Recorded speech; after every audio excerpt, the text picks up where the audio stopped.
네, 자 언제나 이 가치 있는 아이디어만 소개합니다. T트렌드 김진영 대표와 함께합니다. 안녕하세요. 반갑습니다. 김지현입니다. 예, 대표님 네, 새해 복 많이 받으세요. 새해 복 많이 받으세요. 예, 자 오늘 말이에요. 첫 번째 어떤 거죠? 첫 번째는 그 친구에게 제품 소개하고 할인도 같이 받을 수 있는 엑스토리라고 하는 서비스입니다. 그래요.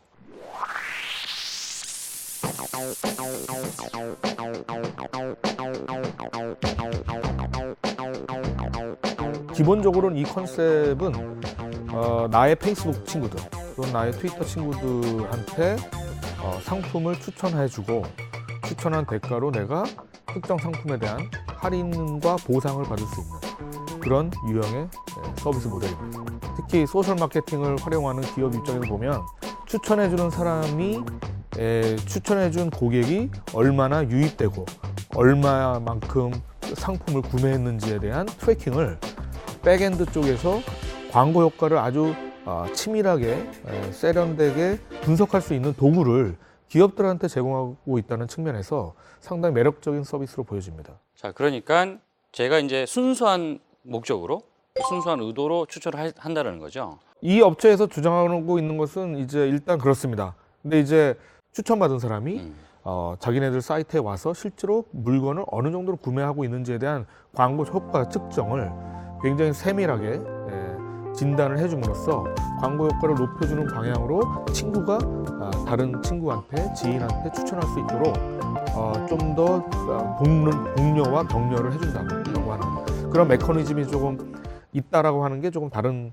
것과 틀린 차이점이라고 할 수 있겠습니다. 정말 내가 아는 사람이 나에게 맞는 어떤 뭐 서비스나 제품을 추천한다는 얘기죠. 그렇죠. 뭐 바디 미디어라고 하는 이제 어떤 전자기기 사이트가 있었다고 합니다. 네. 3개월간 1000명의 신규 고객을 엑스토어를 통해서 확보를 했고 링크를 클릭한 소비자의 실제 구매율이 거의 16%에 달한 것으로 알려져 있습니다. 그렇군요. 보통 이 소셜 마케팅 개념으로 볼 수 있는데 한 20% 정도만 돼도 뭐 성공했다라고 얘기를 하더라고요. 네, 기업에게는 기존의 소셜 마케팅이 그냥 소셜 마케팅으로 끝나는 게 라이크 버튼을 10,000개, 10,000번을 누르는 게 중요한 게 아니라 실제로 너의 서비스나 제품을 그 10,000명을 누르는 사람들 중에서 몇 프로가 구매를 할 수 있을 것인지에 대한 확신으로 사실은 연결해야 되는데 그런 부분들을 도와주는 새로운 아이디어라고 할 수 있겠습니다. 그렇군요.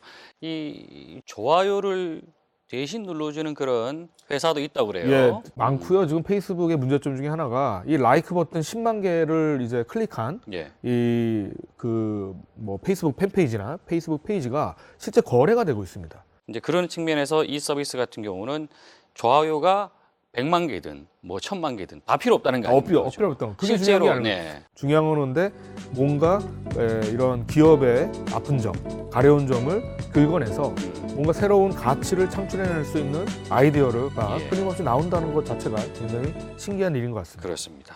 자, 두 번째 맞춤형 서비스는 어떤 겁니까? 두 번째는 메신저가 또 있습니다. 의사와 환자를 이어주는 일종의 건강 지킴이 메신저와 같은 역할을 하는 아주 클로스드된 폐쇄형 SNS가 나왔습니다.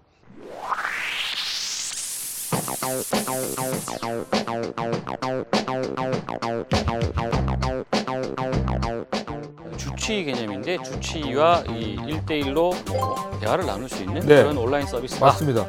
근데 재밌는 것은 이 서비스는 통상적으로 이런 서비스인 경우에는 환자가 의사를 찾거나 의사를 등록하게 되어 있는데 실제로 의사가 본인의 환자를 등록하고 의사가 환자를 더 잘 보호하고 케어할 수 있는 시스템이라고 하는 게 되게 특이한 아이디어인 것 같습니다. 의사들이 바쁠 텐데 이런 거 할 시간이 있을까요? 미국은 이제 그 병원이라고 하는 이 서비스가 정말 서비스인 것 같아요. 그러니까 우리가 얘기하는 정말 그 프랜차이즈처럼 이 얼마만큼의 이 서비스적인 마인드를 가지고 의사들이 환자한테 접근하냐에 따라서 이 수입이 결정되는 시장인 것 같습니다.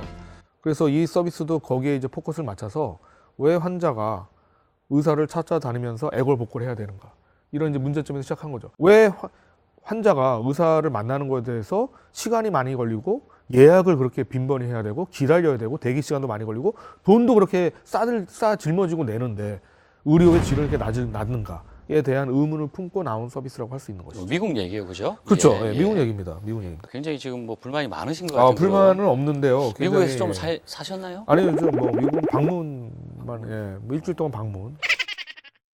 우리나라가 의료 어떤 제도는 미국보다는 좀 좋은 것 같다는 느낌을 갖고 있어요. 저도 굉장히 실제로 느끼고 또 있습니다. 미국 사람들도 그런 얘기를 하는 것 같고. 네, 네. 자, 그런 의미에서 이 국내에서 말이에요. 한번 적용할 필요성이 있는데 한번 만들어 보시죠. 네, 동네 의사분 중에 한 분이 네. 이걸 꼭 만들었으면 좋겠어요. 아하. 그래서 의사가 만드는 음. 정말 건강 지킴이 메신저. 네. 그래서 아이디어가 신선하지 않습니까? 그렇네요. 야, 오늘 말이죠. 이 두 가지 어떤 비즈니스 모델을 소개했는데 사실 그 비즈니스의 내용보다는 어떤 그 사회적인 메시지가 더 강한 것 같습니다. 첫 번째도 그렇고 두 번째도 그렇고. 예. 역시 그 이 시사적인 데 관심이 많으신 것 같아요. 뭔가 메시지가 있는 아이디어 예. 뭐 이런 거 좋지 않겠습니까? 그렇습니다. 네. 예. 자, 오늘도 이 사회적인 메시지를 던질 수 있는 아이디어를 준비하신다고 고생하셨고요. 이 태블릿을 쓰고 계시네요. 네, 예. 태블릿은 요즘 뭐 그렇죠. 필수죠. 근데 왜 전자펜 하나 들고 다니지 않습니까? 전자펜의 요즘 필요성을 절감하고 있습니다. 그렇군요. 하나 구매하려고 하고 있습니다. 예. 자, 그러지 마시고 이 티타임을 보시고 우리가 또 댓글을 다시는 분들에게는 이 선물을 드리지 않습니까? 댓글 저도 다 달아주는 펜도 되고. 겁니까? 그렇습니다. 예. 네. 좋은 내용을 쓰셔야만 준다는 거 알겠습니다. 잊지 마시고. 자, 내년에도 이 더 재미있는, 더 풍부한 이야기를 준비해 주시면 고맙겠습니다. 알겠습니다. 예, 오늘 이야기하신다고 고생하셨습니다. 고맙습니다. 감사합니다.